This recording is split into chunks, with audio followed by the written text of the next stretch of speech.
الحمد لله رب العالمين والصلاة والسلام على سيدنا محمد وعلى آله وصحبه أجمعين وما توفيقي إلا بالله لا حول ولا قوة إلا بالله العلي العظيم سبحانك لا علم لنا إلا ما علمتنا إنك أنت العليم الحكيم. சுன்னத் ஜமாத் பேரியக்கம் மதுரை மாவட்டம் நடத்துகின்ற புனித ரமலானை வரவேற்போம் பயான் நிகழ்ச்சியின் தகுதிமிக்க தலைவர் மதுரை மாவட்ட சுன்னத் ஜமாத் பேரியக்கத்தின் கௌரவ தலைவர் ஆலி ஜனாப் அல்ஹாஜ் HSM கௌஸ் இப்ராஹிம் சாஹிப் அவர்களே,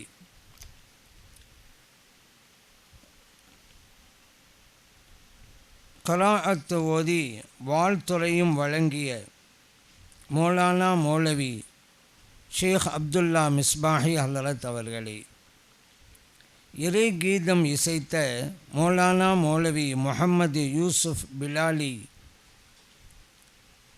மதுரை மாவட்டம் சுன்னத் ஜமாத் பேரியக்கத்தின் துணை செயலாளர் அவர்களே, வரவேற்புரை ஆற்றிய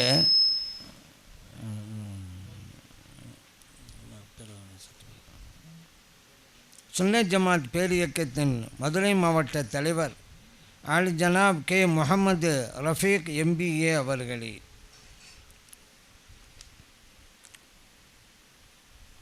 மேலூரிலிருந்து வருகை புரிந்திருக்கின்ற சுன்னத் ஜமாத் பேரியக்கத்தின் போற்றுதலுக்குரிய நிர்வாக பெருமக்களில் ஒருவர் மௌலானா மௌலவி நாகூர் கனி ஃபைசி ஹலரத் அவர்களே, துவக்க உரை நிகழ்த்திய மதுரை மாவட்ட சுன்னத் ஜமாத் பேரியக்கத்தின் செயலாளர் மேலூர் கிளையின் செயலாளர் மௌலானா மௌலவி கே முகமது மீரான் மக்தூமி அவர்களே, இப்பள்ளிவாசலுடைய மரியாதைக்குரிய தலைமை இமாம் ஹலரத் அவர்களே, இந்நிகழ்விற்கு வருகை புரிந்து இந்நிகழ்வை சிறப்பித்து கொண்டிருக்கக்கூடிய கண்ணியத்திற்குரிய உலமா பெருமக்களே, முன்னிலை வகிக்கின்ற ஆற்றங்கரை சையத் அலி ஃபாத்திமா புராதன தர்கா மற்றும் பள்ளிவாசலை சார்ந்த போற்றுதலுக்குரிய நிர்வாக பெருமக்களே, சுன்னத் ஜமாத் பேரியக்கத்தின் மாவட்டத்தை சார்ந்த பாராட்டுதலுக்குரிய நிர்வாக பெருமக்களே மற்றும் கிளை நிர்வாக பெருமக்களே, அன்பார்ந்த பெரியோர்களே, இளைஞர்களே, சிறார்களே, தாய்மார்களே, சகோதரிகளே, சிறப்புமிக்க இந்த நிகழ்விற்கு ஏற்பாடு செய்திருக்கின்ற சுன்னத் ஜமாத் பேரியக்கம் மதுரை மாவட்டத்தை சார்ந்த பாராட்டுதலுக்குரிய நிர்வாக பெருமக்களே, புனிதமான நிகழ்வில் நம்மையெல்லாம் பங்களிக்க செய்து நல்லதை சொல்லவும் கேட்கவும் வாய்ப்பளித்த எல்லாம் வல்ல இறைவனை போற்றி புகழ்ந்து எனதுரையை தொடங்குகின்றேன். ரமலானை பற்றி சில கருத்துக்களையும், அண்மையிலே மதுரையில் நடைபெற்ற ஒரு கூட்டத்தில் இஸ்லாத்திற்கு எதிரான கருத்துக்களை சொல்லப்பட்டதின் விளைவாக அதற்குரிய பதில்களையும் உங்களுக்கு மத்தியிலே கூறலாம் என்று விளைகின்றேன். ரமலான் என்றால் அந்த மாதத்துடைய பெயர் ரமலான். ரமலான்ங்கிற வார்த்தைக்கு எரித்தல் கரித்தல் என்பது பொருளாகும். அந்த மாதம் பாவங்களை எரித்து விடுவதால் அந்த மாதத்தின் பெயரே ரமலான், எரித்தல் என்று பொருத்தமான பெயர் சூட்டப்பட்டிருக்கிறது. அந்த மாதத்தின் சிறப்பை பற்றி அல்லாஹ் சொல்லும் பொழுது, அந்த மாதத்தை பற்றி நீங்கள் தெரியணுமா, எனது வேதம் குர்ஆனையே அந்த மாதத்தில் தான் இறக்கி வச்சேன், அதுலேருந்தே புரிஞ்சுக்கிறேங்க அந்த மாதம் எப்படி எழுது.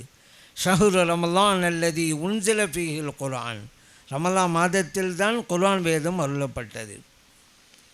மேலும் அல்லாஹு தாலா ஹதீஸே குதிசியில் சொல்லி காட்டான். ஹதீஸே குதிசின்றா நபி ஸல்லல்லாஹு அலைஹி வஸல்லம் அவர்கள் இறைவன் சொல்வதாக நமக்கு சொல்லி காட்டுவாங்க. குர்ஆனில் அது இருக்காது, அதுதான் ஹதீஸே குதிசி. இப்போ நம்ம சொல்ல போகிற ஹதீஸே குதிசி புகாரிலே இருக்குது. அல்லாஹ் சொல்கிறான், அஸ்ஸௌமு லீ, நோன்பு எனக்குரியது, வா அன அஜிசி பிஹி, அதற்குரிய கூலியை நானே கொடுப்பேன். இப்போ நமக்கு ஒரு கேள்வி வருது, நோன்பு எனக்குரியது என்று அல்லாஹ் ஏன் சொன்னான்? நோன்பு மட்டுமா அல்லாஹ்வுக்குரியது? நாம் செய்கிற எல்லா வணக்கங்களும் அல்லாஹ்வுக்குரியது தானே. தொழுகிறோம் அல்லாஹ்வுக்குரியது தான், ஜக்காத்து கொடுக்குறோம் அல்லாஹ்வுக்குரிய வணக்கம்தான், ஹஜ்ஜு செய்கிறோம் உம்ரா செய்கிறோம் அல்லாஹ்வுக்குரிய வணக்கம்தான். எல்லா வணக்கமும் அல்லாஹ்வுக்குரியது என்கின்ற போது நோன்பு எனக்குரியது என்று அல்லாஹ் ஏன் சொன்னான்?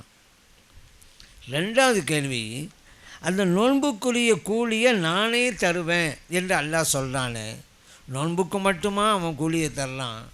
நம்ம தொழுதா கூலியை தர்றது அவன்தான், நம்ம ஜக்காத்து கொடுத்தாலும் கூலியை தர்றது அவன்தான், குர்ஆன் ஓதினாலும் கூலியை தர்றது அவன்தான், எல்லா வணக்கத்துக்கும் அவன்தான் கூலி தர்றான். அப்படி இருக்க நோன்புக்குரிய கூலியை நானே தர்றேன் என்று ஏன் சொன்னான்?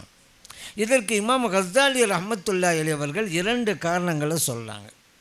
ஒன்று, படைத்த ரப்பு இறைவன் மட்டுமே அறிந்த வணக்கம் ஒன்று உள்ளதென்றால் அது நோன்பு மட்டும்தான். மற்ற வணக்கங்களெல்லாம் தனித்து ரகசியமாக செய்ய முடியாது, மற்றவருடைய பார்வைக்கு தெரிஞ்சிடும் மற்ற வணக்கமெல்லாம். உதாரணத்துக்கு ஒரு ஆள் தொழுகிறாரு, குனிறாரு நிமிர்றாரு, அவரை பார்த்தாலே இவர் தொழுகிறான்னு தெரிஞ்சுக்கலாமே. ஜக்காத்து யாருக்கும் தெரியாமல் தாங்க போய் கொடுத்தாரு, யாருக்கும் தெரியாமல் தான் கொடுத்தாரு, வாங்கினவருக்கு தெரியும்ல, யாருக்கும் தெரியாமல் செய்ய முடியாது. சரி, ஹஜ்ஜு ஒரு ஆள் சொல்கிறாரு, நான் யாருக்கும் தெரியாமல் ஹஜ்ஜு செஞ்சுட்டு வந்துவிட்டேன் அப்படின்றாரு. உலகத்தே ஒரு பெரிய பொய்யை அதாக தான் இருக்கும். யாருக்கும் தெரியாமல் ஹஜ்ஜு செய்ய முடியுமா? முடியாது. ஆனால் நோன்பு அப்படி இல்லை, அல்லாஹ் மட்டும்தான் தெரியும். இல்லைன்னா அவர் சொல்லணும் நான் நோம்பாளி அப்படின்னு சொன்னால் தெரிஞ்சுக்கலாம். ஒரு ஆளை பார்த்த உடனே இவர் நோன்பு வச்சுருக்கிறாரு, இன்னொரு ஆளை பார்த்து இவர் நோம்பாளி இல்லை அப்படி நம்ம சொல்ல முடியாது. சஹரில் ஒரு ஆள் எழுந்து சாப்பிட்டாரு, ஆனாலும் கூட அவர் நோன்பு வைக்காமல் இருக்கலாம். ஒரு ஆள் சஹரில் சாப்பிடவே இல்லை, ஆனாலும் அவர் நோன்பு வச்சிடலாம். அதனால் இறைவனுக்கு மட்டுமே தெரிந்த ரகசிய வணக்கம் நோன்பு. ஆகவே இறைவன் சொன்னான், அந்த நோன்பு எனக்குரியது, அதற்குண்டான கூலியை நானே தர்றேன் அப்படின்னா. இன்னொன்று, நோன்பு தான் மனிதனை பாவத்தை விட்டும் தடுக்கிறது. ஒரு மனுஷன் பாவம் செய்யலான்னு சொன்னால் அவன் உடலில் ஏற்படுகின்ற இச்சையும் ஆசையும் தான். அவன் பட்டினி கிடைக்கின்ற போது ஆசை தணிந்து விடுகிறது, இச்சை குறைந்து விடுகிறது, பாவமும் இல்லாமல் ஆகிவிடுகிறது. பாவத்தை விட்டும் தடுக்கிற ஒரு வணக்கம் உள்ளதென்றால் அது நோன்பு மட்டும்தான். ஆகவே தான் இறைவன் சொன்னால், நோன்பு எனக்குரியது, அதற்குரிய கூலியை நானே தர்றேன் அப்படின்ட்டு. அந்த நோன்பு நம்மை நெருங்கிவிட்டது.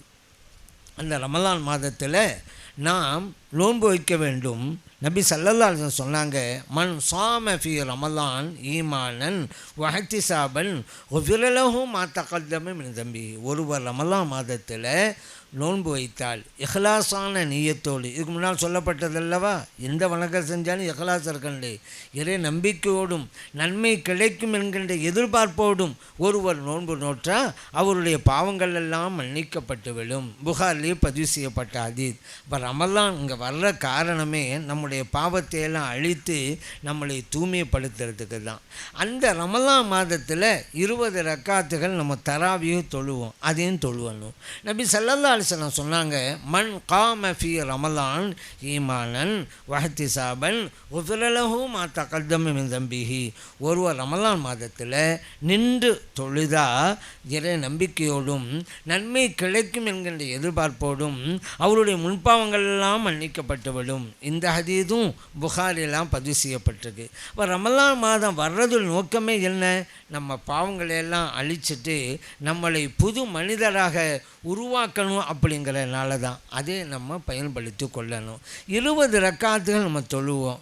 காரணம் என்ன? நபி ஸல்லல்லாஹு அலைஹி வஸல்லம் அவர்கள் அவ்வாறு தொழுதிருக்கிறாங்க. இப்னு அப்பாஸ் ரலியல்லாஹு அன்ஹு சொல்கிறாங்க, கான ரசூலுல்லாஹி ஸல்லல்லாஹு அலைஹி வஸல்லம் யுஸல்லி ஃபீ ரமலான 20 ரக்காத்தன் வல் வித்ர. இறை தூதர் ஸல்லல்லாஹு அலைஹி வஸல்லம் அவர்கள் ரமலான் மாதத்தில் 20 ரக்காத்துகள் தொழுதாங்க, வித்திரையும் தொழுதாங்க. பைஹக்கிலே பதிவு செய்யப்பட்டிருக்கு, தபரானியிலே பதிவு செய்யப்பட்டிருக்கு, இப்னு அபி ஷைபாவில் பதிவு செய்யப்பட்டிருக்கு.